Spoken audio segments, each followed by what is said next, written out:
Good evening and welcome everybody to joining us around the country as it may be for our 11th session of 2021.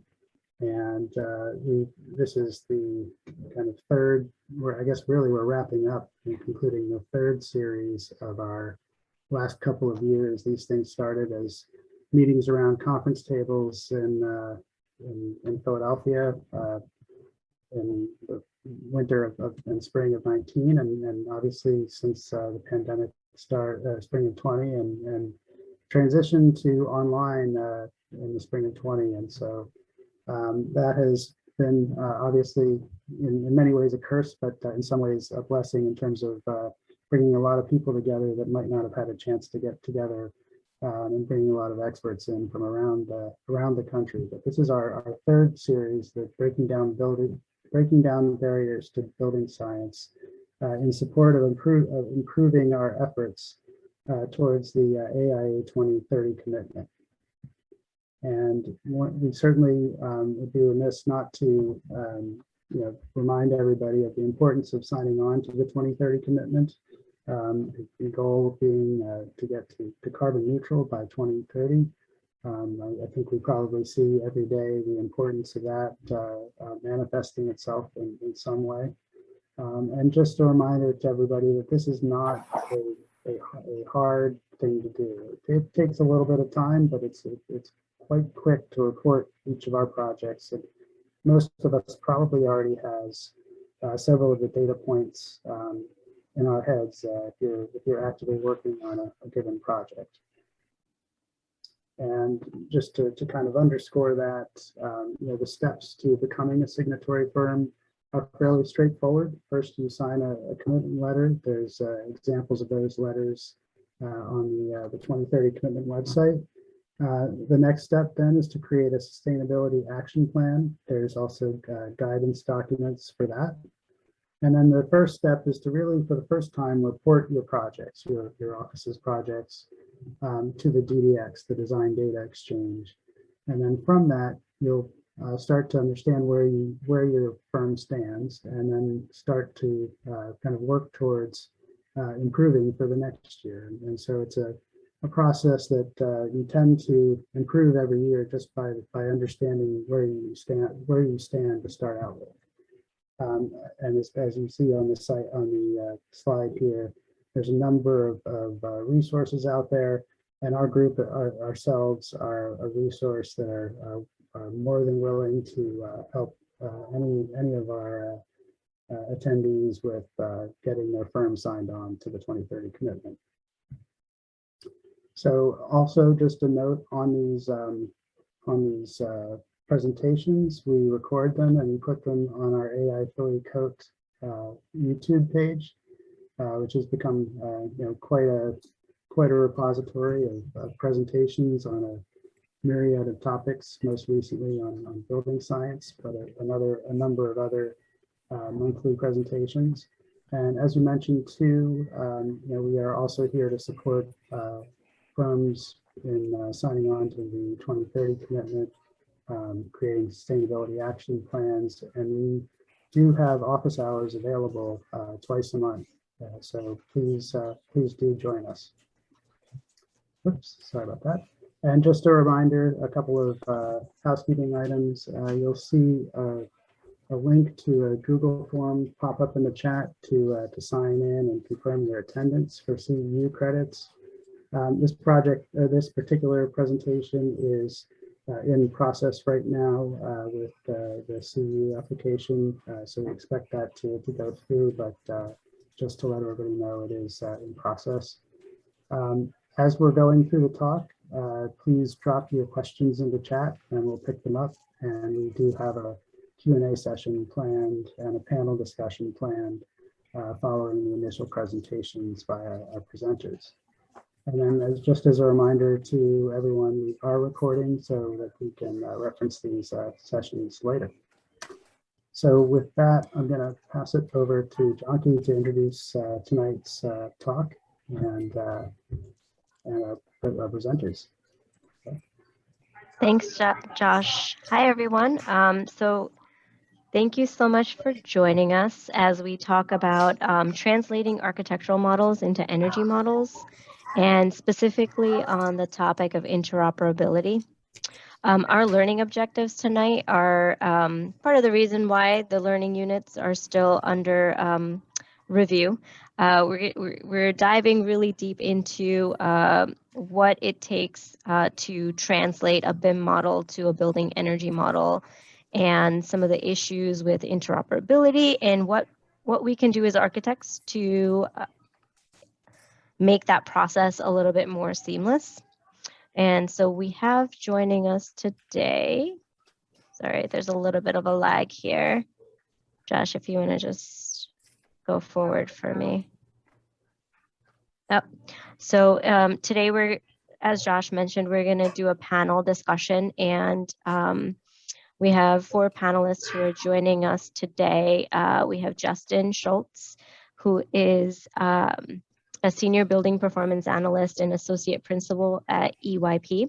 He's also the leader of the building data exchange group at the Abyssa, which stands for International Building Simulation Performance Association.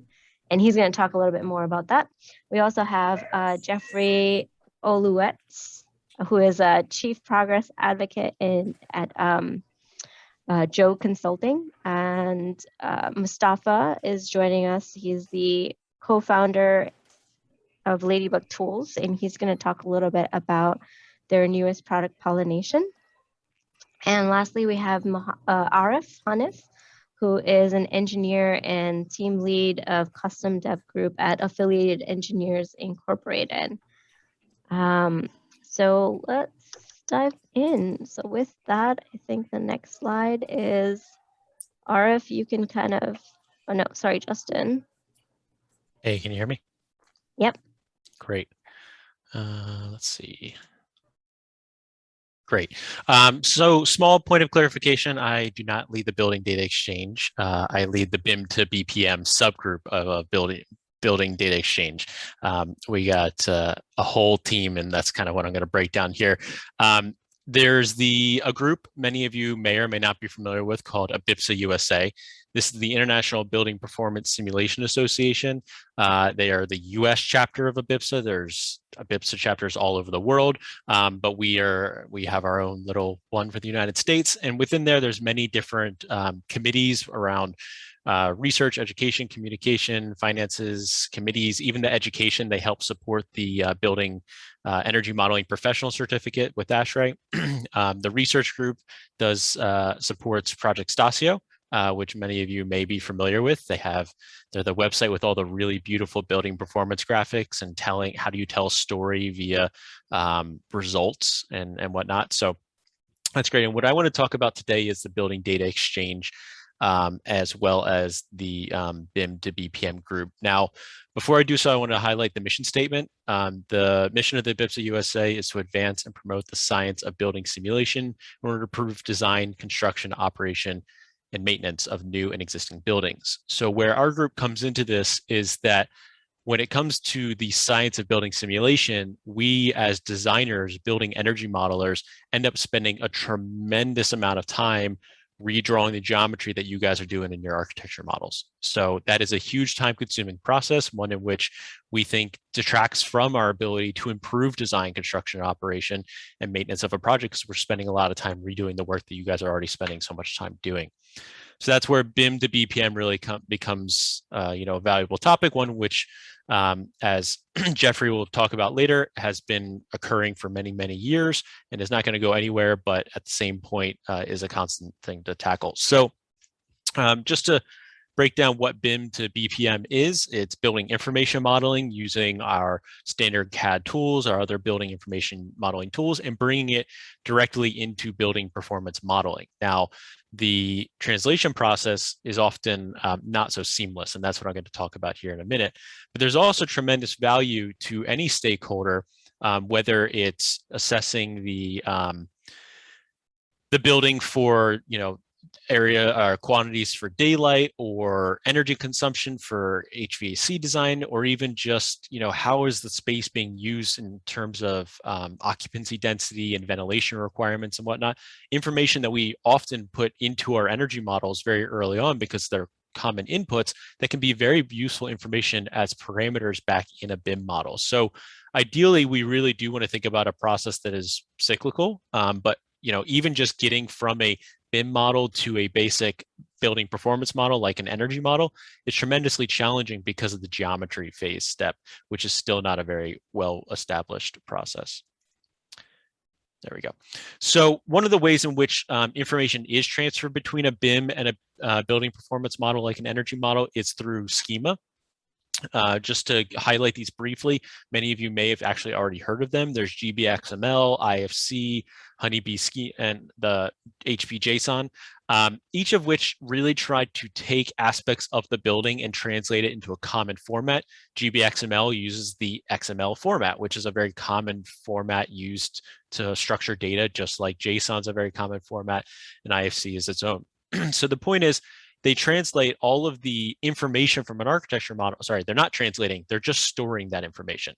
And I want to highlight that because the translation process is very complicated. And it's this idea of garbage in, garbage out. Hold on, I think okay, I skipped through too many slides. Where did it go? Okay, I think it's 1 second.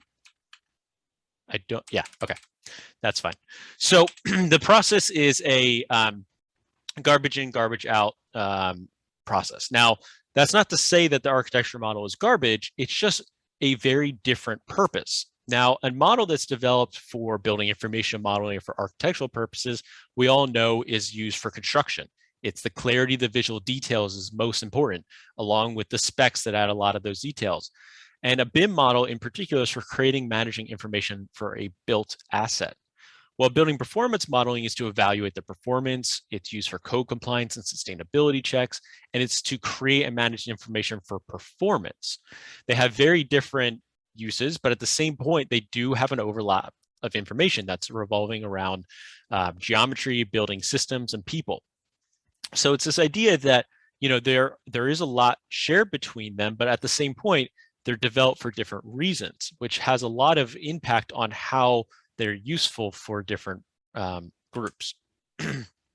So a highlight of that is, we often think about floor plans and how do our BIM models look in 2D in a very specific purpose. Now, obviously there's 3D representations as well, and those are great, but a very common indication of how a architectural model will translate into a BIM model are walls.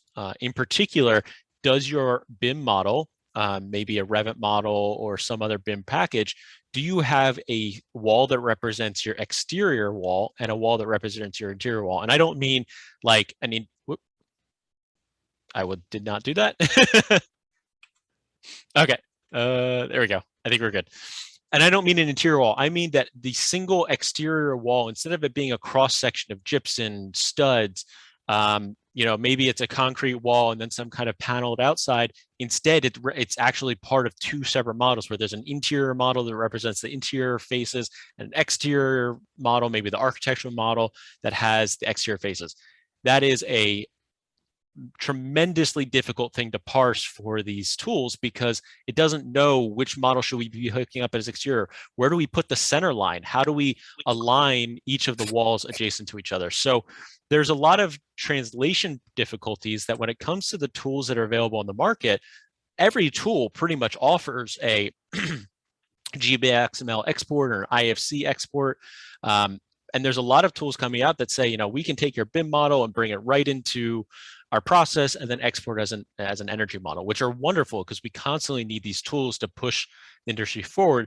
But it is a question of how do we set up our architecture models, our BIM models, so that the information going into these translation processes, these translation steps, is very, very clean. And one of the ways in which that's done is tremendously simplifying the geometry. Now, the idea is that you'd ideally not need to do that, but the simpler you make it, the better you know that the results of that translation process is fluid. because at the moment, a lot of the translation's all being done on the back end. You put an architecture model in, you bring it back out, you get a GBXML, you look at it in a tool called Spider GBXML or Spider Viewer, or any number of GBXML viewers online, and you look and you say, that's garbage. Where did my windows go? Why am I missing my 5th floor? All these kinds of things. And it's a very different process. Now, that's not to say that tools won't eventually maybe solve some of the issues, but there's a lot in relation to how we bring multiple stakeholders in that Jeffrey's going to speak about later. But right now, Arif is going to talk about one of the processes in which is very consistent and streamlined when it comes for BIM to BEM. Maybe it's a little more upfront work, but has tremendous benefits overall.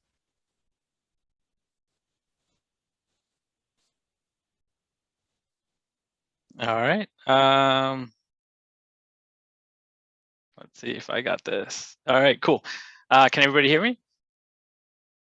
Yes. Okay, awesome. So yeah, I'm going to be talking about kind of the conventional process. I'm a mechanical engineer turned software developer for our firm. I lead kind of the development group, and this is actually to the heart of what we're trying to solve at AEI. There's a lot around data that needs to be passed from kind of like concepts to operation of the building. And a lot of the conventional process, even before you actually have a BIM model, we have spreadsheet tools and freeform tools like Rhino that are being used when there's less certainty about those models. So, architects are either having to work in our SketchUp or Rhino or other tools and doing the models, and then going over to Revit when they start to do construction documents. And there's essentially a loss from when you're running early energy strategies and conservation measures to when you're actually doing compliance models. And so there's kind of a large market share in kind of construction and architectural models where Revit is essentially used. And Revit models, like Justin pointed out, are really built for construction and not analysis.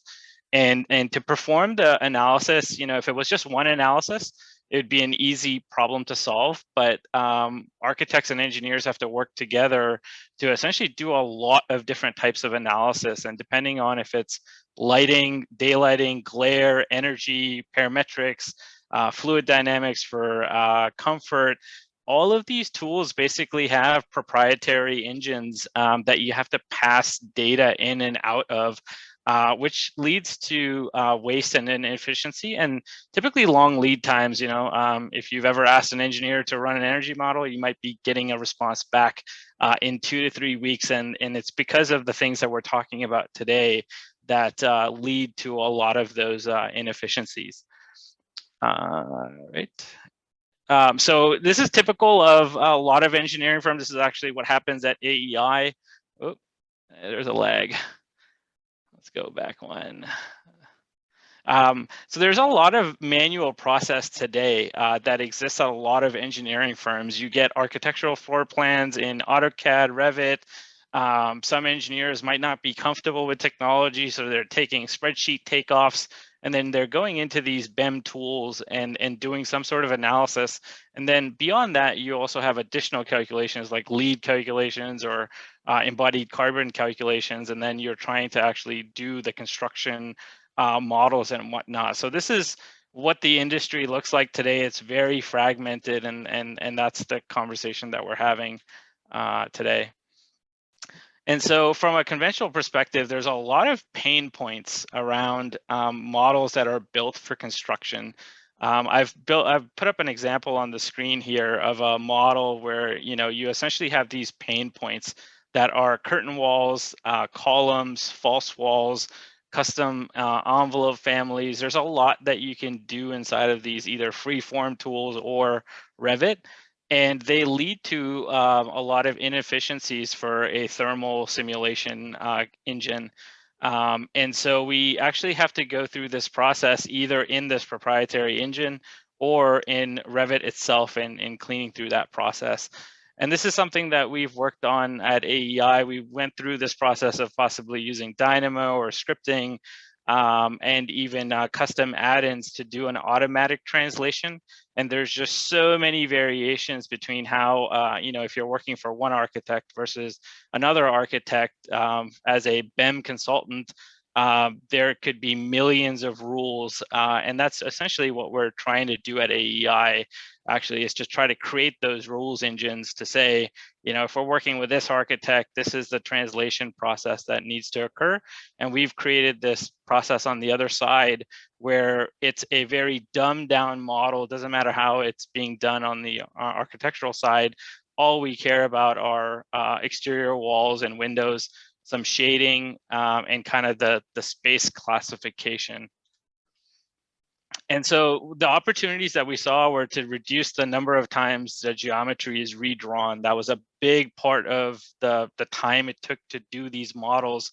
If you were going into IES or Energy Plus or Open Studio or Cove or Pollination or whatever tool it was you're going into, geometry was being done multiple times, and it's a technology problem, but it's also a people's and process problem, and just trying to streamline and look at all of those connections. So we tried to reduce the data loss, also try to actually keep the geometry, weather, space types, systems, and plant types outside of these models so they can be reused over and over again. And so really we took a hard look and basically said we wanted Revit to be kind of our geometry kernel. We don't want to have people learn 5 different geometry tools to be able to do these fast. And it's really focusing on that process side to be able to solve these problems very quickly, and then translate that geometry into the simulation tools and keep all of that metadata about power curves and systems and solar and all of those outside of those models so they can be reused again. Okay, this is an area that I'm helping to cover. I believe Janki Anna was supposed to cover this. Yeah, so we had a speaker who had to cancel at the last minute. So Arif and the rest of the presenters are going to kind of tag team this topic. Yep. So I'm going to do a quick introduction, and then the group is going to chime in. So you heard the beginnings of kind of a schema conversation. There's a lot of schemas that exist in the industry, but just to get everybody on the same page, the term schema really refers to the organization of data as a blueprint of how objects in a programming language or a database is essentially constructed. And so if we're really looking at, let's say, the geometry problem, the schema is around what are the objects, what are the data types, and how that storage is essentially going to work, either in a file or a database or whatnot. So that's what we are talking about in this section in terms of schema. And so what roles do schemas play in the translation process? You know, you have your BIM tools, your CAD modeling tools as the source of geometry.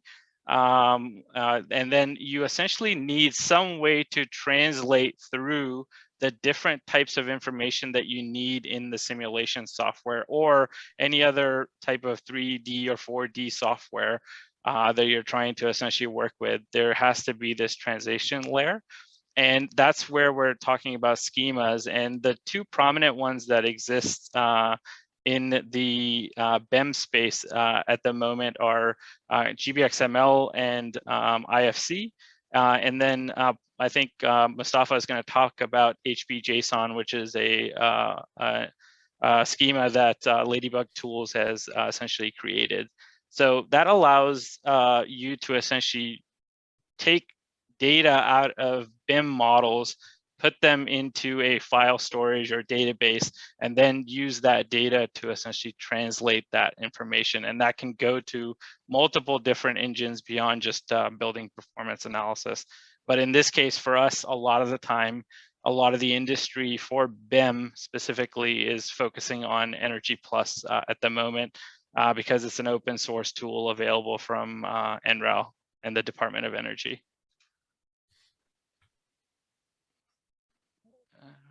And so really the introduction to schemas, if we look at the hype cycle curve, we're really climbing up that hype cycle.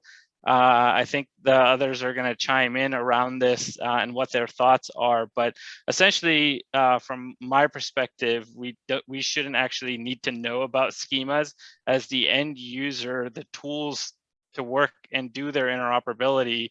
Schemas are the way to essentially accomplish that. But a lot of the general users don't essentially need to know the schemas. They need to know how the data is coming in and out, like Justin pointed out with garbage in and out. So you guys can chime in as well here. So I think you're dead on, Arif. I think, as I tell people, how many people actually know how HTML and specifically things like CSS and PHP work in order to surf the web, right? The overwhelming majority of people don't. And they shouldn't have to, right? You know, the interfaces are created so that they can get the information that they want. So an example I use all the time is, I want to book a trip from here to Tokyo for, I don't know, 3 weeks from now.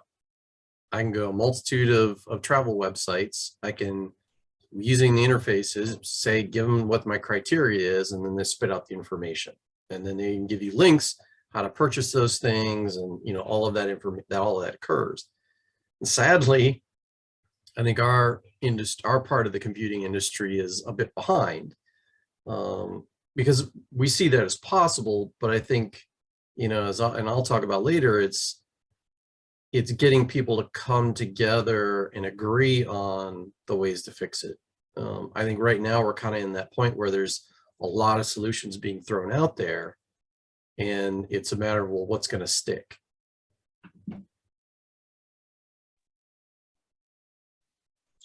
Yes, Thanks, Jeff. right. I think like I agree, but I think like we have a little bit different perspective on, you know, like where we are and where the web technologies are and how much standardization we have shared that everyone agrees to use. And I think that makes a difference, and like where, like how much we can go without our users knowing about, you know, details. Ideally, I totally agree that that's the way to go. You should not, yeah, like you should not, when you work with web, you shouldn't know HTML, CSS, JavaScript, right? So the same thing. Should I go ahead and continue the presentation? I will talk about HPJSON and a little bit in my slide. Yeah, and I have to thank Justin and Arif to make my life easy by sharing their stories. So like for a lot of things, I don't have to really justify what I think. So yes, I'm going to present Pollination today here, and the way we're using Pollination for addressing this problem. For the audience here who mostly know us from Ladybug Tools, so Pollination is a product that we are developing on top of our open source projects, Ladybug Tools, that most of you are probably familiar with. We have been around from 2013 as a project and as a company from 2018, and we started developing Pollination in August 2018. We are a team of 10 in 6 different time zones working on this project. And the project itself is an ecosystem of tools for environmental building design and simulation. And the overall goal that we have is to help you get from question to actionable data quickly. And like how we just saw with models, you know, like you have a design model and you want to get your analysis model. For question to actionable data, people like want this. Like, no question, I want data, like just single click. But what really happens and how we design our tools is like you have initial question, you get some initial data that informs you to ask a better question, which is the real question, and then get some actionable data on the other side that you can use. So how do you do that? So the first step for us was like, okay, if we want to get people to actionable data, we should understand how the workflow works and how we can optimize it. So, you know, architect on this top side, consultant in the bottom, you have a deadline, you have that great kickoff meeting that you agree to what you want to do. Then what Arif just said, you just wait on the engineering side for a model. They send you a model via email, which is usually a major Revit model, which has nothing to do with your analytical model that you want to do, as Justin showed. And then usually the contact is out because they're presenting, workshop something, they come back, oh, working on your model. It means they're cleaning up your model, or in most cases, they're just redrawing your whole model that you didn't know. Then there is a small time that they really run that model, right? And we are like a lot, especially when we start cloud service, people are talking about this running the study faster so much without like considering that it's not about like how long does it take your model to run, it's about this 1 or 2 week time that you get no feedback. And at this point, we all know what happens, right? Design has changed. Great job, thank you. And then there is a model that they sent you in the middle of the contract, you just ignore it. From engineering side, why would you do that? Because you don't have time. So now with Pollination, what we're trying to do, Pollination is a platform that allows you to put these workflows as recipes. We learned a lot of things from software development and how software development works, and we're bringing that to architectural design and environmental design. So you as an architect on the other side, instead of sending a model, you just work with that solution using our Cad plugins, and then they give you a better solution. And at some point, the solution is good enough for you to work with without the need to go all the way to that software engineer to do it, or like a consultant to do it for you. A good example, again, Google Map, right? Like it just deployed there, you just go search, it gives you the results. It's a solution for you. You get extra bonus time. People on the other side can go on vacation, doesn't hurt. And the whole process works together. But there is a key to doing all this. So we did a lot of interview in the industry, and this one was someone says we have several great recipes to do every type of analysis. The challenge is that they need a clean model, and we never get a clean model. I think like Justin and Arif helped me with that, so I don't have to tell you like how that works. And because of that, we started to think how we can address this whole problem. And we developed 4 different technologies. This is the whole Pollination. For today, I'm going to talk about the Cad plugins and the analytical model HBJSON, which is going to help you to prepare your model. Then we have recipes, which is all these different solutions that you want to use. We have a web interface for QA/QC, which is a very important part of the process to make sure you don't go with garbage in, garbage out. You can run the studies locally, and you can run the studies on Pollination Cloud, and this is the full platform. But again, as I said, for today, we just talk about this part. So what are the Pollination guiding principles? I think like I have to talk about this for a minute before I move on. Our whole workflows are designed based on real world complexities. And in a real world complexity, things don't go right. If you want to read the stuff, like everything, there is a blog post called Principles of Pollination on our website, pollination.cloud. But the ones that I want to figure out like here to talk about is one is problems are inherently complex in real world. And it's not because of geometry only. It's because you have different stakeholders who have different parts of the problem. An engineer is the one who knows what is the value, an architect is the one who has the model. An engineer is the one who needs a clean model. The architect is the one who is good at cleaning the model, and they don't do. You know, this is like some simple. So the time that the engineer runs the study, the architect is not there to give them the data. The way architects document their data is different from the way engineers need to parse those data. And this is hard. The other one is we accept that real world is imperfect. I mean, all the things that we talked about, whatever we do, at the end of the day, there is not that, the designer will not have that domain knowledge to give you a perfect model. You know, your models will have issue. Models will crash. And if you're working with a software that never crashes, you should be really skeptical about what's happening under the hood. If there's one thing to take from me from this presentation, is that one. Yeah. And because of that, we designed for that. And the other thing is there is no such a thing as one size fits all. There will not be like every model, I just press this thing, everything will be exported. Great, you're all set. There will be a process of like working through that. And there are 2 other things that I'm not going to talk about it because of time. So what's the pollination process for BIM to BAM or BMP or BPM, actually, I should have put here, sorry, my mistake, is the way we think about it is, okay, this is something that no one likes, disconnected tools. You have all this stuff, you do a lot of translation, you lose a lot of data. This is something that people think is the way to do it, centralized tools. In the experience, we figured out this is not going to work. There are a lot of reasons. We can talk about it more during the discussion. This is the way that we think things should work. Basically, a cohesive toolkit that the programs talk to each other. To do that, we designed Revit, Rhino, and Grasshopper plugin. I'm not going to show Grasshopper plugin today, but from the Revit plugin, we have 3 major value proposition. One is to extract a clean model. So on the top, this is the GBXML that Revit exporter exports for you. This is the GBXML that you can go if you go to HBJSON processes. Oops. Part of this is, let's try a little reloading. Reload. show anyways. So let me try again and see if this is going to work. Present, sorry. Okay, this doesn't want to work. So I have to play the animation myself. So we support different levels of abstraction. So one of the things that you will learn if you do, if you work with this models, let's say this doesn't work, is you need different levels of abstraction from the same model. So here is the way I have to present this apparently. So at the same model, this Revit sample model that you have, you can export it like this. This is great for load analysis that you want to simplify. You can export it like this, which is great when you want all the apertures, but the lines are really bad and you need to fix it manually. And this is when you have a model which is cleaned up and you can just export the whole model with all the details and use it. It's up to you. We provide the flexibility and freedom for you to pick within them. Then we support partial model export, which is another thing that I think is missing from Revit models, which is very annoying.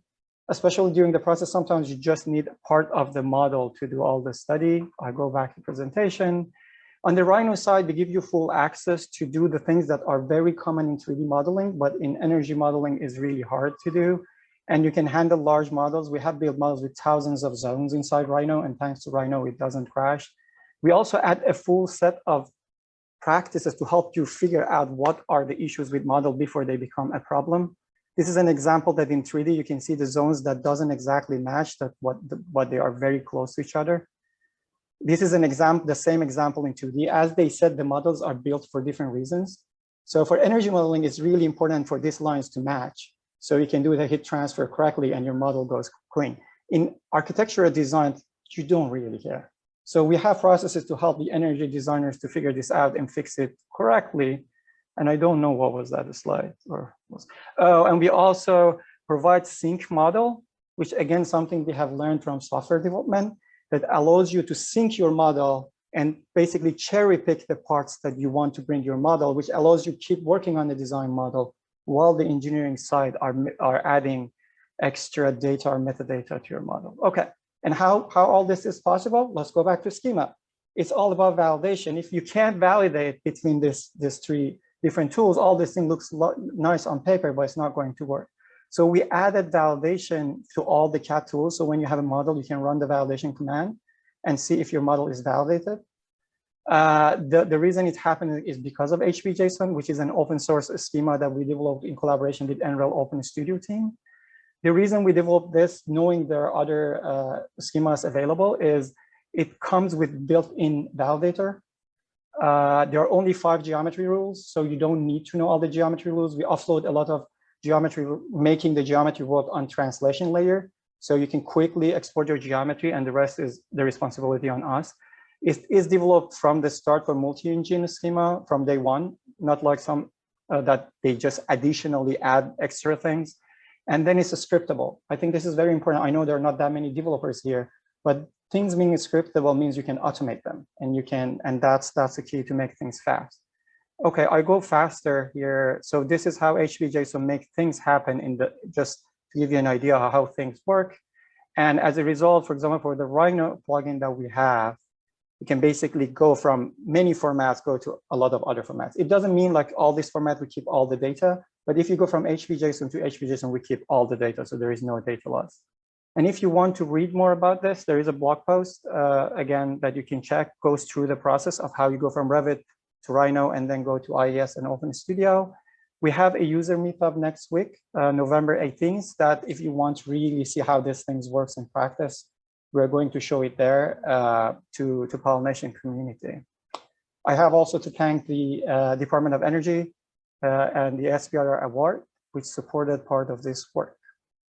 Thank you so much.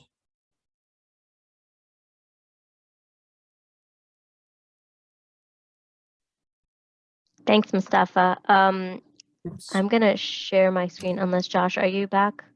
It's not. Okay. So let me share my screen. And Jeffrey. I apologize, losing my connection. All right. Present. Okay. All right. So I think all the previous presentations were pretty good setup for what I want to talk about now. And you know, we've had discussions about this in the previous meetings before this session, and they always seem to spiral out into interesting tangents. And what I really want to focus on is sort of the non-technical side of this, which as time goes on and on, the more I do this, I realize is probably the biggest problem. So let's see here. There we go. So my name is Jeffrey Ollette. I'm an independent consultant. My previous life, I was an architect. I've now reformed. I work mainly as a consultant to help organizations and companies deal with modernizing their businesses, implementing standards, figuring out whether they're technical standards or their business practices. I do a lot of work with Building Smart International and Building Smart USA.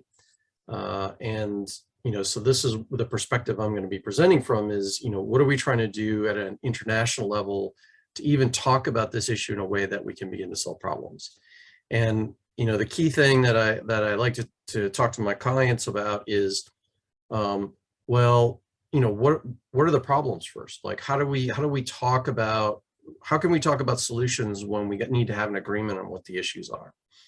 And I'm currently writing this report for Building Smart International. And if you're not familiar with Building Smart is an international organization. It's a nonprofit. It is the creator and caretaker of standards like IFC, BCF. They're also currently creating CDE API standards, provides services like the BSDD, which is the Building Smart Data Dictionary. So providing a way for information to be translated, not literally translated, but also literally translated, but from schema to schema, from standard to standard, from different classifications. And also providing certification for software that can import and export IFC, and also professional certification they're doing right now for people. And really the whole idea is that, you know, how do we enable this industry to work digitally and work digitally in an effective way throughout the entire industry? And this is not just buildings anymore, it's now includes infrastructure. There's a couple of links there that you can learn more about.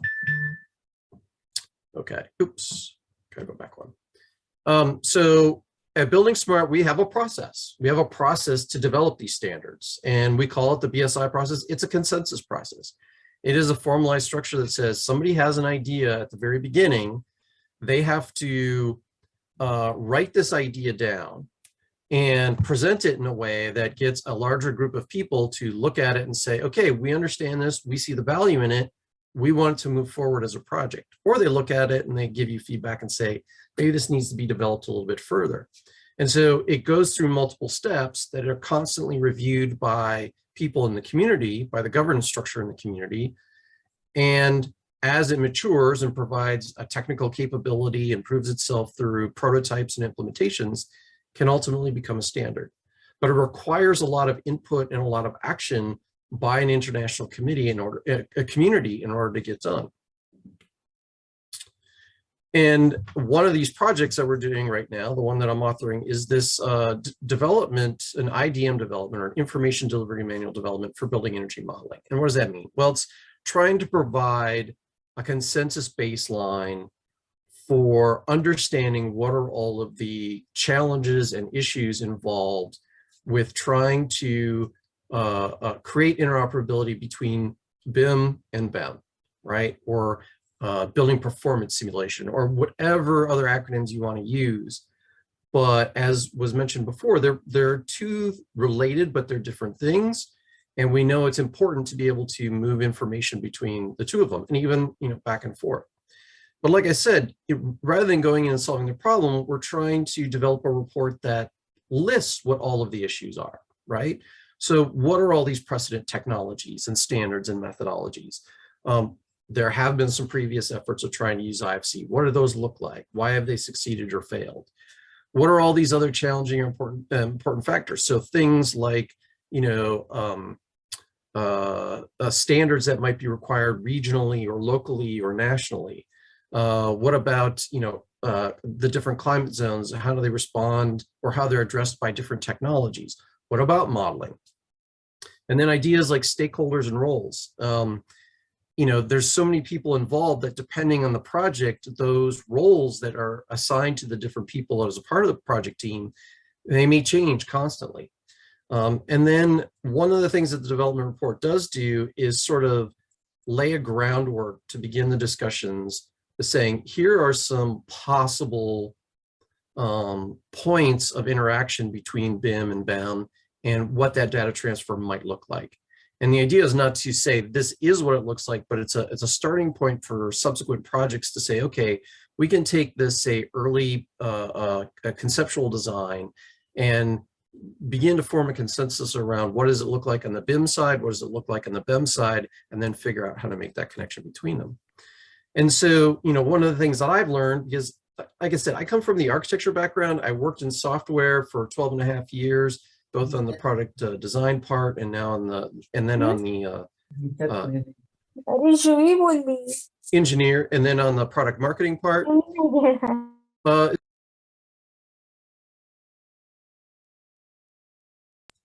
Oops.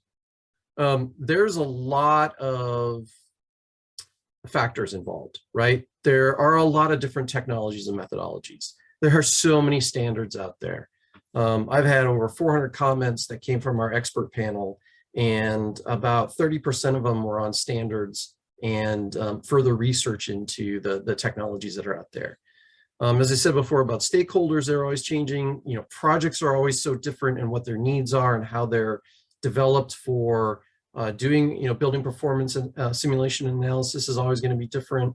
There's inconsistency everywhere in how projects are done from city to state to country to, project types. And, how do you get your heads around this?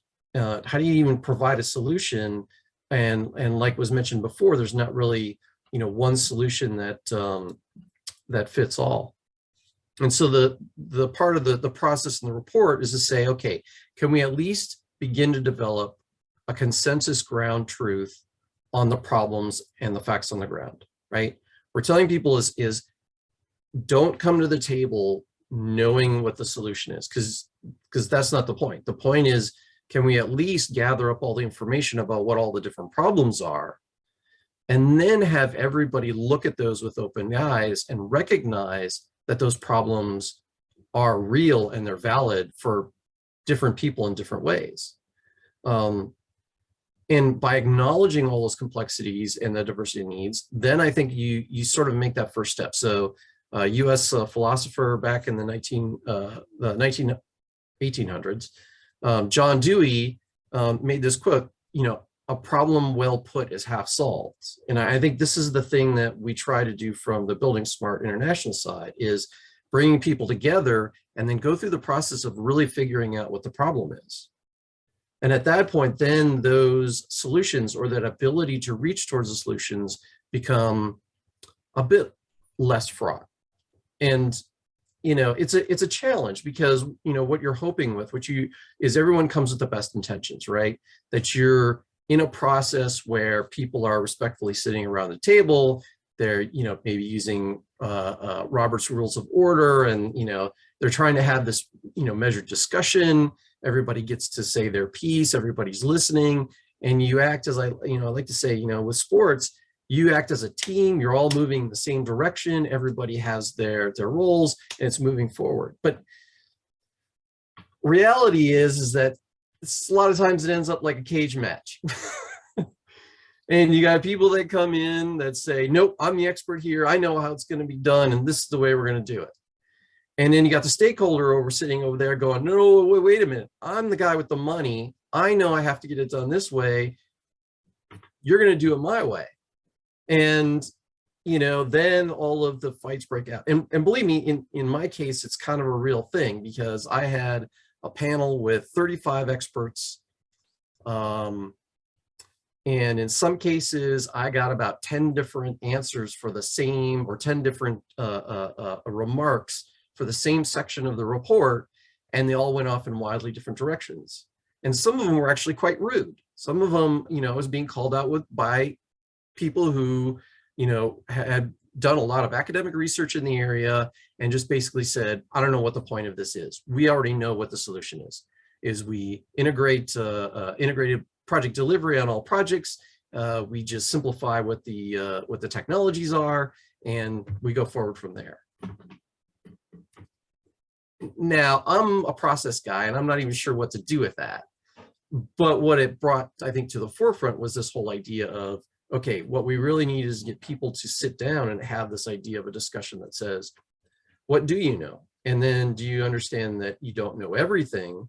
So how do we then come together and begin this process of discovering and agreeing on what the problems actually are? So that's all I got. Awesome, thank you. Oh, what just happened? All right, so with that, we're gonna start our panel discussion. And just to remind anyone, if you have any questions from any of the presenters today, you can use the chat box. We have a couple of questions that we are going to use to frame the conversation, but feel free to add something to the chat box and we'll either try to answer them in the chat or live. So I guess the first question I want to ask the presenters here today is, how do we start the interoperability process from point zero? Like, what would be a starting point for architects specifically to think about this? You know, Jeffrey had the zoomed out view, and then we've talked about schemas and all these other interoperability issues. So I think being I come from the architecture profession, I don't want to sound too mean, but you don't start with the architects. you start with who's the person that needs data that is actionable, right? So you start with the building engineer modeling expert, and you ask them a question, well, what do you need? What are you doing? And then you work your way backward, right? Yeah, I think that's a good point. And I think essentially it's two stakeholders involved. It's the BEM consultant and the owner that has the money to lose. That's going to own the building or project for 100 years. And so if you start with those two stakeholders first versus going through the regular design, build, bid, or IPD or whatever process you're essentially going through, you really have to start there and think about the data like you pointed out, and then work your way to have the contracts written in a way that allows the data, because that's the other piece of this conversation, is how the stakeholder contracts are written. And it's definitely not a technology problem at this point. The technology exists. It's probably way more advanced than the people. And so really, if you look at the process and how we work in the construction industry, it's more of the interoperability of the processes and the stakeholders. And I have something to add to this as well. As the guy who's leading the BIM to Building Performance Modeling Group, I took on that leadership as someone who is naive in this process myself. I would say that I'm a building energy modeler, and I don't know BIM. I hardly know Revit, but I'm learning Revit through this process. And I have to say, by doing so, it's provided me with a great level of insight of what do I need to be speaking with architects about when it comes to the model. For example, the wall function. No one ever thinks about it. What is the function of the wall? If you go into any Revit parameter, you can say interior, exterior. That is extremely important. When you do the translation process, if you have those reversed, the entire model fails immediately. So just even those little things in Revit that you don't think about because it doesn't have any impact on the architecture model, which is true, it doesn't, it does have impacts when translating to building performance modeling, because the translation processes, they assume all the data is perfect, and it's not. So my recommendation from a process standpoint is, if you are passionate about, streamlining this workflow, I'm in an AE firm, so we have access to the architectural model at any point. I constantly am detaching it. I'm trying to run it through the translation. I'm seeing what's breaking. I'm trying to tell the architecture team, look, your functions are off. The windows here, you have too many walls in different models. You have an interior wall, you have a structural wall, and you have an exterior wall. Just make it one wall. Like, so many of those little things that just don't translate in the BIM process. And when it comes to certain projects, I follow Arif's process. I just start a simplified model because you know what? I know that's going to work. While the other model, the translation, all those steps, it may not work at the end of the day. And it could be a big investment of time just to get a model. Now, what's great is when you're making a simplified model in Revit, you can link in the architectural model, you can colorize it by work set, you can copy levels, you can do a lot of things you can't do in your energy modeling tools or building performance tools that make the process of, you know, starting from scratch almost with a BIM model for energy modeling much more streamlined.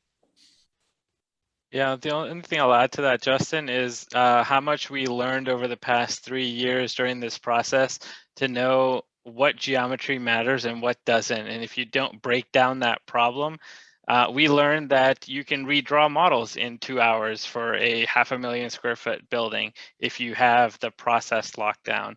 And if you're trying to do it in 5 different tools and have 5 different experts, like Jeffrey pointed out, all fighting with each other that my process is right, no, your process is wrong, it doesn't work. And so if you can get people to agree, it goes a long way. So I think what's interesting is a few years ago when I was working for Vectorworks, we were involved, well, I was involved with the what was called the implementation support group at Building Smart. And that's where all the vendors who supported IFC in their products, or a lot of them, but especially the major vendors, would sit down and, you know, talk about these issues of, you know, how do you get it to work and work well. And one of the things that I was doing was trying to recruit BEM software developers to come in, because that was a part of the process we hadn't tackled yet. And I talked to IES, was one of the first ones that came up. And we had this discussion, and I simply asked the question. I said, so what do you need? I mean, you know, we talk about moving geometry now, and we've seen all these people try to do all these things, and GBXML has been around for a while, and IES handles GBXML. And I said, what do you guys need? And he goes, just give me the inner and outer boundaries. And I said, well, what does that mean? And we started talking about it. And all he wanted were net space boundaries and gross space boundaries. He goes, I don't need wall geometry. I don't need floor. I don't need any of those geometries. I just need those, what they called shells. He goes, and I can do daylighting. I can do, you know, all my energy simulation, everything. And I was astounded because I was like, that's it. That's it. He's like, yes, that's it. He goes, as long as you can, if you can name them and you can add some of the thermal qualities from the rooms and the walls themselves and attach them to those boundaries, great. If you can't, I'll fix it, you know?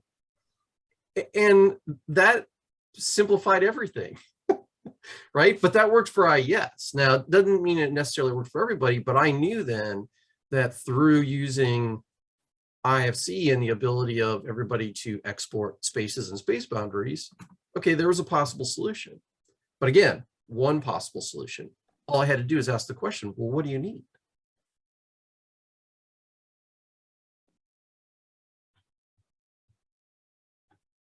Awesome. Thanks, Jeffrey. So I know, so the next question we have here is a faster answer a better answer for absolute energy modeling? I know because we've been talking about this for comparative analysis, but kind of flipping it a little bit and talking about absolute energy modeling when we're looking at a full building energy model. And can the data be used for the life cycle of the projects? What are your thoughts on that? I'll answer it quickly from a design perspective, and probably let Mostapha take it over, or Arif. But I think it depends on where you are in the cycle, right? Very early on, concept phase, you're really trying to make big, broad strokes, you know, massing, glazing, things like that, that are still frankly comparative studies, right? Because you're just comparing them against another similar type building.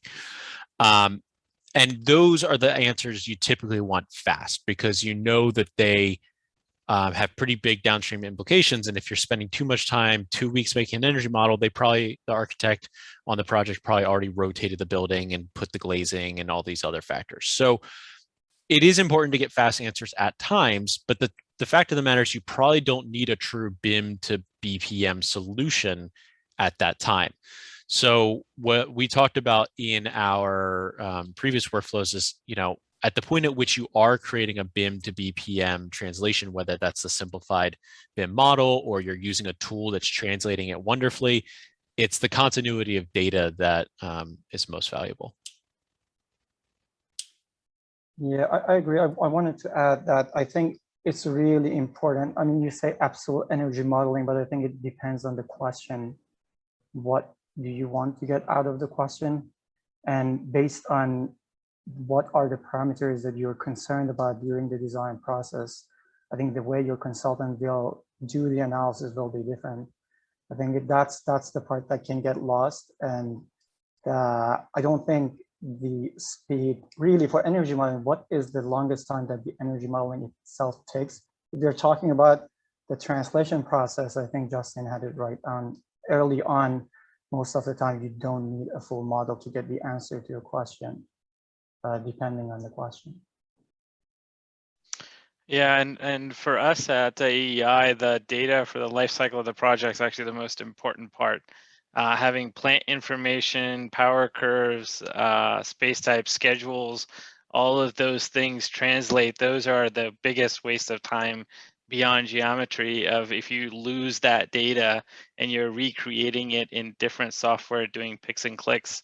That to me is a longer time, because the rest of the time, the actual model running, the faster answer is kind of subjective, because if you're doing parametric analysis and you're trying to do a large design space, you most likely aren't going to get a really quick answer, depending on the type of model that you're running and its complexity. So it's more about where you are in the process. I think I've seen this on Pollination's website, Mostapha, where you kind of have chaos at the beginning of the project, or start of the project, you have a straight line. In the middle, you've got a ball of yarn, and then the straight line at the end. And it's that middle part that there's a lot of change going on, that to manage the process and the data becomes the most important piece. When it comes to the accuracy of absolute energy modeling, it's those assumptions you make about the program, the people, all those things that if you're not tracking how the energy model is assuming it, how the CFD model is, whatever, electrical engineer, how they assumed it for their lighting power densities and their lighting controls. If you don't track that data, you don't have a way to confidently say it's correct. And when someone comes back later and says, hey, your energy model is way off, and you say, yeah, well, you're utilizing it very different than our programming specialist told us that it was going to be used, then we could say, well, look, you said it was going to be used from 7 to 6 p.m. You're actually using it from 5 to, I don't know, 11 p.m. So that has a really big impact on those factors, and it's good to keep the data. That used to drive me crazy at Vectorworks, and people had asked, they introduced Energos was their version of a integrated solution.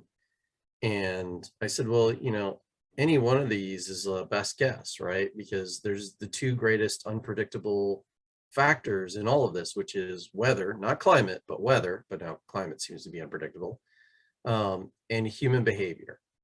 So, a lot of the early on models and analysis tools and methodologies were always idealizing both, right? You used an average of weather, so climate data, and then you were assuming the best possible behaviors, that usage that you're talking about, would be utilized. So what happens when neither of those is true? And then, like you said, then what becomes of your model? And then, but I'm not saying I'm not saying then you just throw it all out and it's not worth doing. Then I think, again, you go back and you keep asking those questions. Okay, so then what's the issue? So then how do we mitigate those issues? Is it mitigating it through the science and the tools and the algorithms that are running these things? Or in the design process and in the commissioning process, do we need to be very specific and explicit about what the expectations are in order to get the best performance out of the building? I want to go back to that slide that I said design process is complicated, and this is an example of that you're talking about. And I'm of course inclined, but I think one of the solutions to help make this better is to, instead of keeping the data in different software isolated, is to have the hub in the middle that allows you not only to share the data for someone to post it and someone else to get it, but sometimes for someone just to post it and the other one to be able to review it in a visual way even, so we get out of those, architectural language that when even you say, I have been on meetings that engineers talk about the schedule and architects think they're talking about the schedule in Revit, which is a very different thing from a schedule in energy modeling, and no one actually points that out until the end of the conversation. But I think that's the point of like having a hub in the middle that provides you visual models that people can basically, just check, double check. And someone as a designer who works on the project usually has a better idea of the programs and all those. And the other thing is the speed of change, right? Like you just design something, you assume something, you create your energy model, and that thing, the program has changed, or someone, and usually we don't document those stuff, right? Until the whole thing is done, and you go back and like, why this is still in Office? This changed to be something else like 3 weeks ago. So I think that's also important, having the tools to allow us to collaborate together.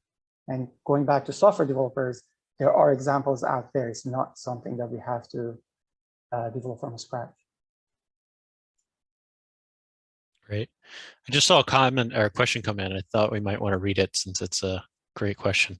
I'm a mechanical engineer by degree, but work in an architecture firm as a sustainability coordinator. I'm the only engineer at the office and new to the AE industry. Any tips? Do you think doing modeling in-house at the architecture firm has any benefit? How do you get project managers on board for doing energy modeling ourselves? So I think this comes back and it really plays nicely to this question, which is a lot of the questions that architects are going to be asking, regarding massing, glazing, shading devices, they're all things that you can do with very simple energy models, utilizing just climate analysis or even just shoebox models, which are very, very small localized models that are not very detailed because it's really just looking at what is the impact on a perimeter zone. You can do those things without needing to spend, frankly, very much time to do them. It can be, when you're skilled in doing it, and after you've gotten over the hump of learning, it can be, a couple hours to a day of exercise to do a full kind of study when it comes to these big, broad strokes. So the point I'm probably making is, teach yourself the skills or look for them on Abyssa USA. There are some webinars and there's some great tutorials, as well as, kind of pick a tool as well, just to get started. Go to Ladybug Honeybee, go to Cove Tool, go to Revit Insight if you're interested in that, or even I think Trimble has a few of them now if you're using SketchUp more. So my point is, pick one tool and start doing these studies and just start showing the value to your colleagues. Because I think if you're spending an hour to do a study of horizontal overhangs that would help evaluate what's the ideal depth of a shading device, you're coming to the table with more information than anyone else had. And that's kind of how we try and work as in my group is, we're bringing data to decisions. So bring any form of data that you think would be valuable to your group, and they'll be asking you for more.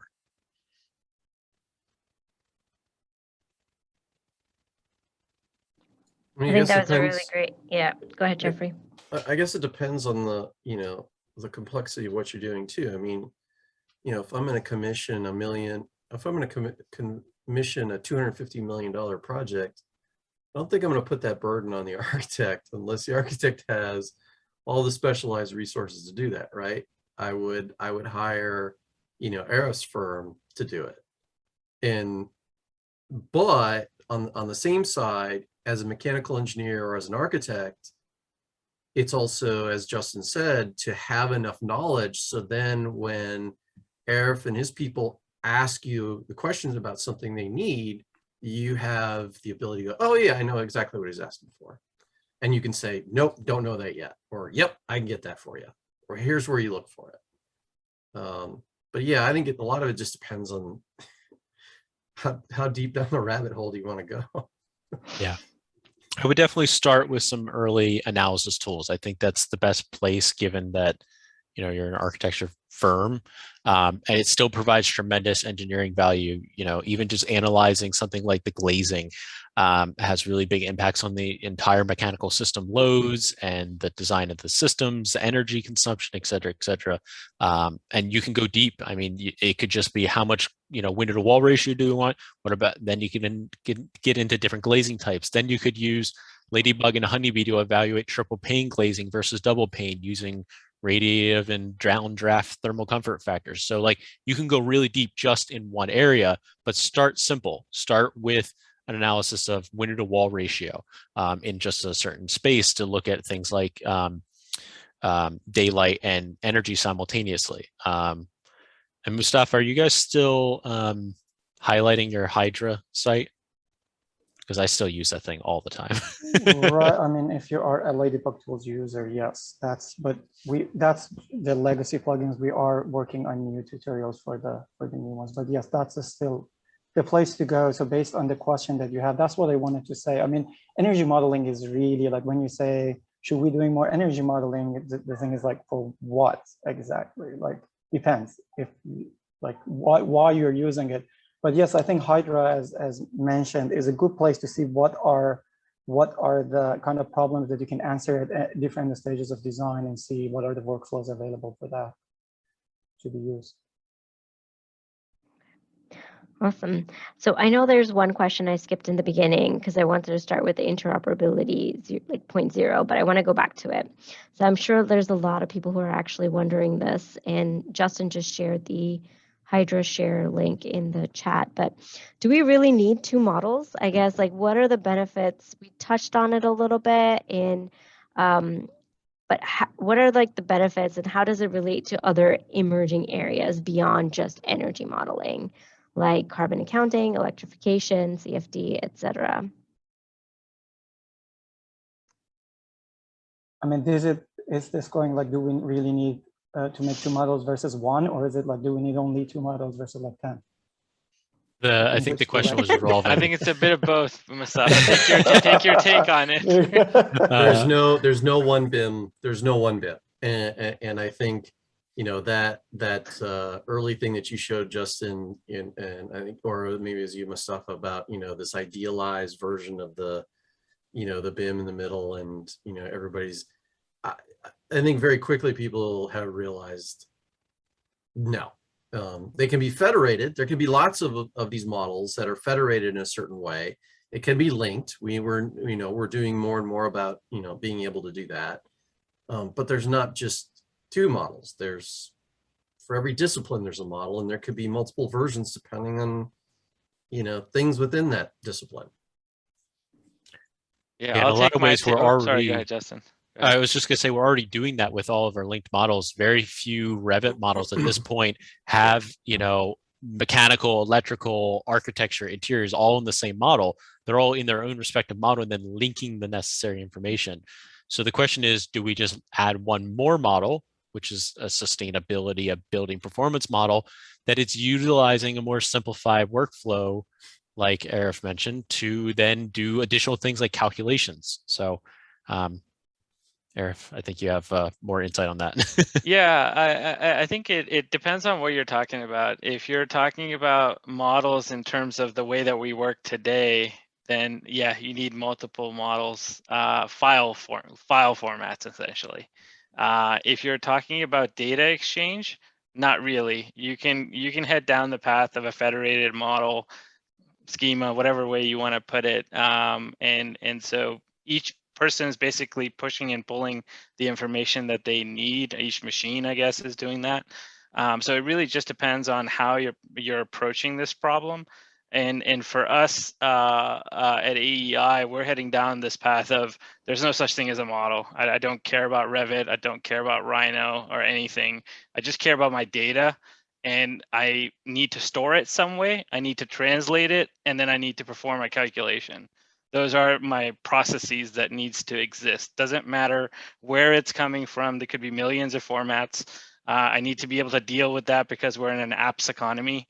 And so if you're dealing with it in terms of a platform and really taking on the conversation that even as a design firm, you have to think that way, it becomes actually a little bit easier to have this conversation because you're not thinking about files. And so to us, it's really, if you take that conversation to models, it's literally hundreds of models. It's what Justin pointed out. You have electrical data, you have mechanical data, you have architectural data, you have piping data, you have lab planners data, you have hospital data, whatever it is, essentially, you have data that you need to pull from, whether you're trying to do water modeling or energy modeling or whatnot. It's essentially all of it's required at the end of the day. And those topics that are kind of brought up are the new buzzwords at the moment, and there's going to be more as we go forward with carbon accounting and electrification, kind of being the hot topics that are going through the country right now. And trying to deal with those calculations is going to require data, and so I think that's the approach to take for a lot of this is forget about Revit or those tools providing the models. It's really looking at the data. I want to just, there are two aspects of I agree with everyone here first, but there are two aspects of this. One is this idea of idealized central single model is totally broken for several reasons, but one which is the most important, and I've been hearing more and more from people, is when there are so many stakeholders working in the same model, even in a linked world, the possibility, there is an inertia of data there. If you want to move a wall from here to there, you have to talk to 5 different people, and you get 6 different errors, and everyone is just on top of you of what are you doing? And so that basically makes people, you think that's a collaboration, but actually that works against collaboration. No one is going to touch anything because you dare touch anything, right? So people quickly just take the data out. I think Arif presentation just showed how they work. Basically, we take the data out that we need, we go. The problem with that is your model can get out of sync. But if the process is good and automated, then who cares, right? Or in our way, if you have a way to sync it, then great, go out of that. The other thing is, being an architect myself, the idea of having a single model never exists, at least when I was in practice. You always had a model for documentation. You had a model for visualization. You had a model for 3D printing. They were not the same model. And that was very normal. I don't know if anyone goes from Revit to 3D printing. If they do 3D print models, still. If you wanted to make a physical model, that was another model that someone else in the shop was working on. And I think that was very accepted practice. Just we knew how to prepare the model, so the other person who takes the model don't yell at you, right? And we had that shake hand, the press. We knew at what point we can say, okay, this is the model for you, and we had agreements of this is how I put the layers for you, right? So do this stuff. These are the checks that I run before sending the model to you.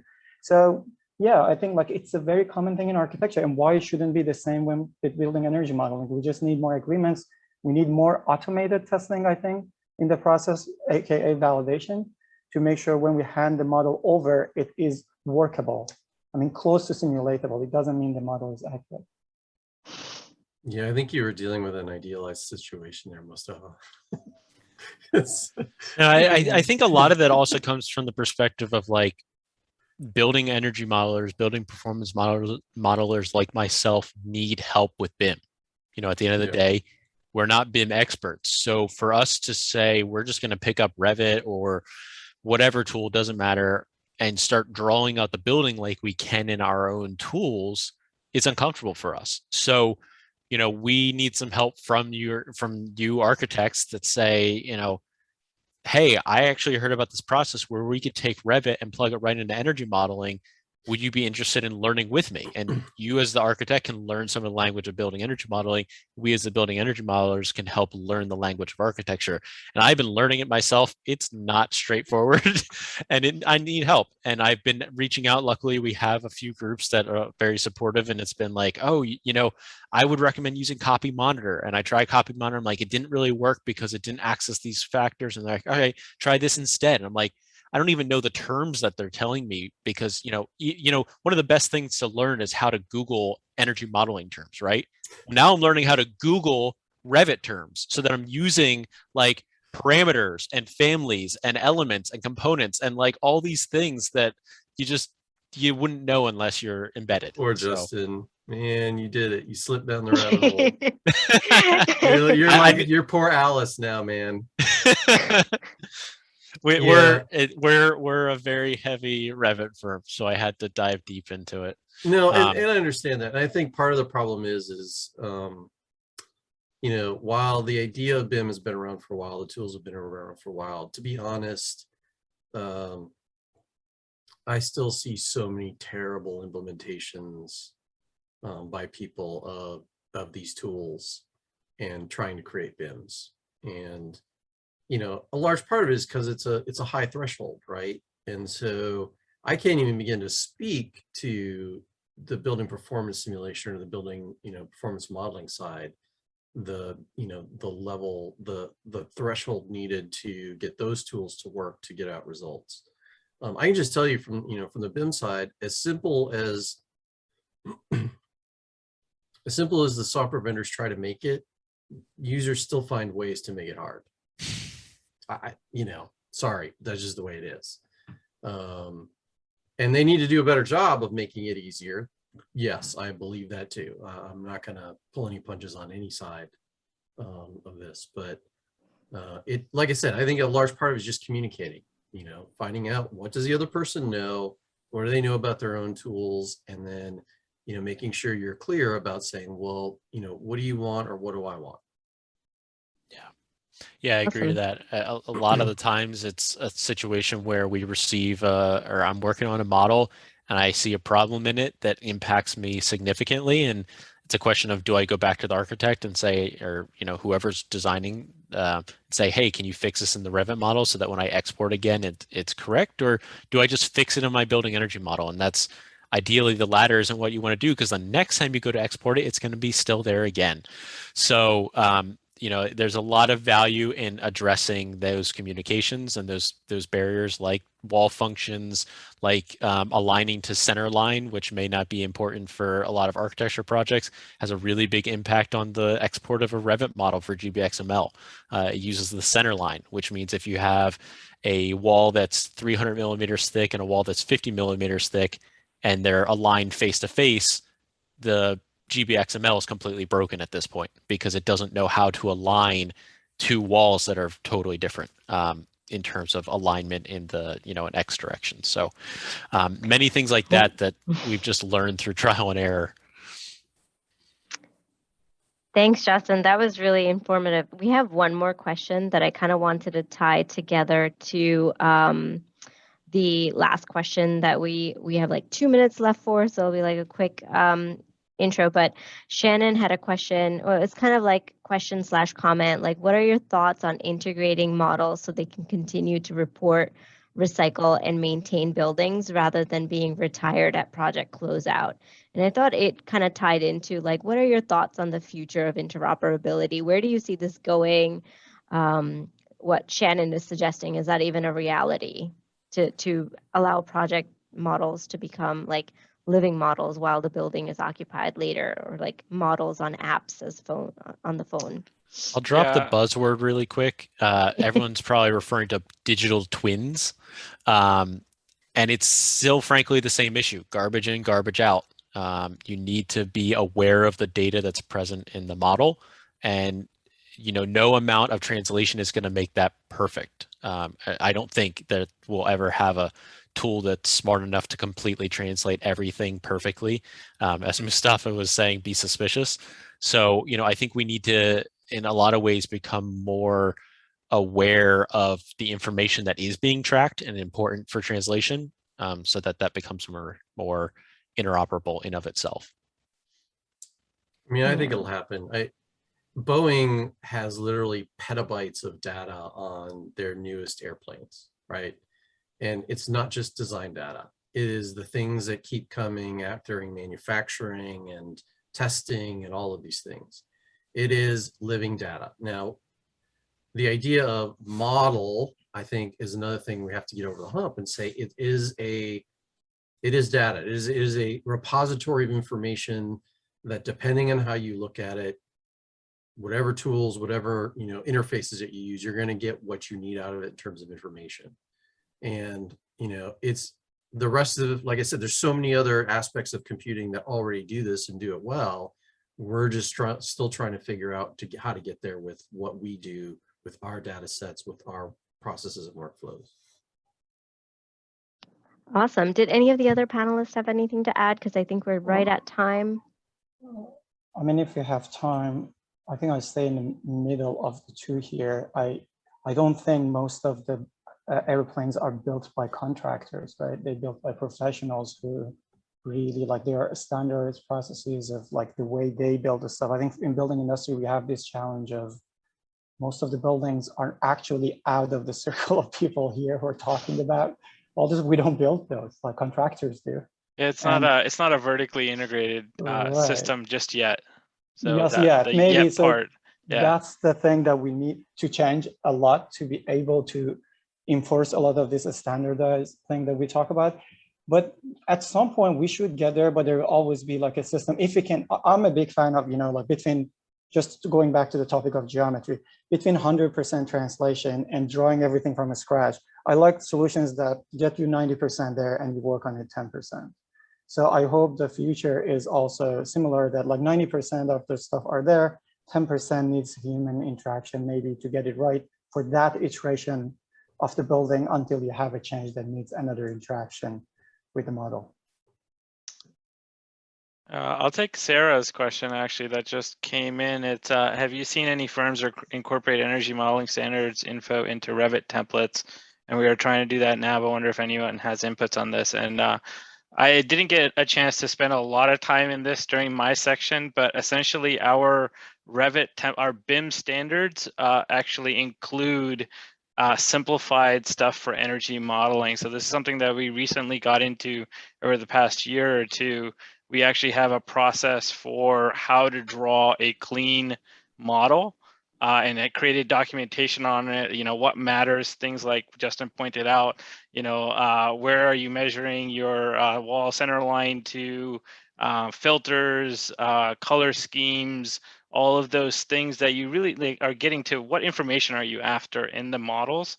And then really talking to your daylighters, you know, the people that are working on daylighting, glare analysis, doing comfort, and really getting everybody at the table to talk about what information do you want out of these models. And then you can absolutely embed that metadata in your BIM models, whether that be Revit or whatever other tool you're essentially working with. It's really talking about that process, but you can definitely do it on those 4 or 5 things that I just spoke about in the Revit model specifically.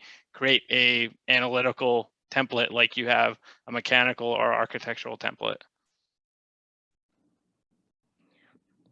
Any thoughts on that, guys? Awesome. Pollination does that for you if you use it, tries to abstract some of those. Again, I'm biased. And so I think like I want to do a quick takeaway because I know this was like a deep dive into a very technical topic, and we kind of weaved into the details and then stepped out into something a little bit more broader.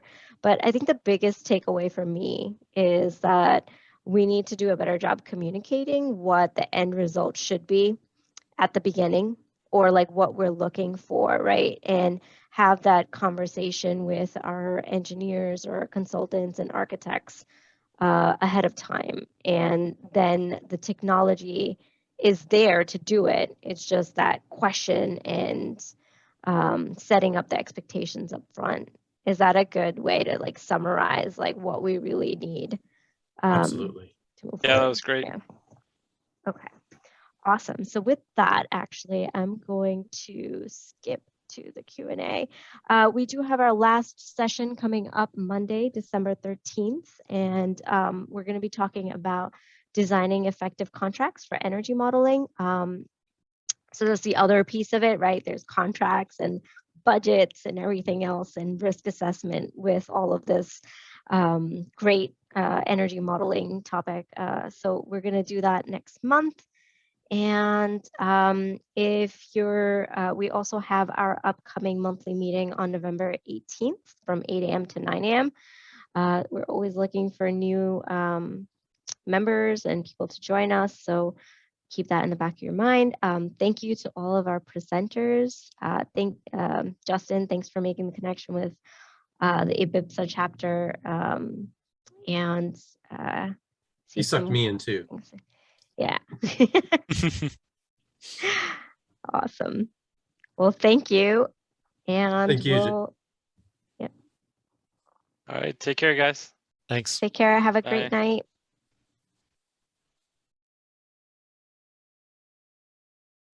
Thank you.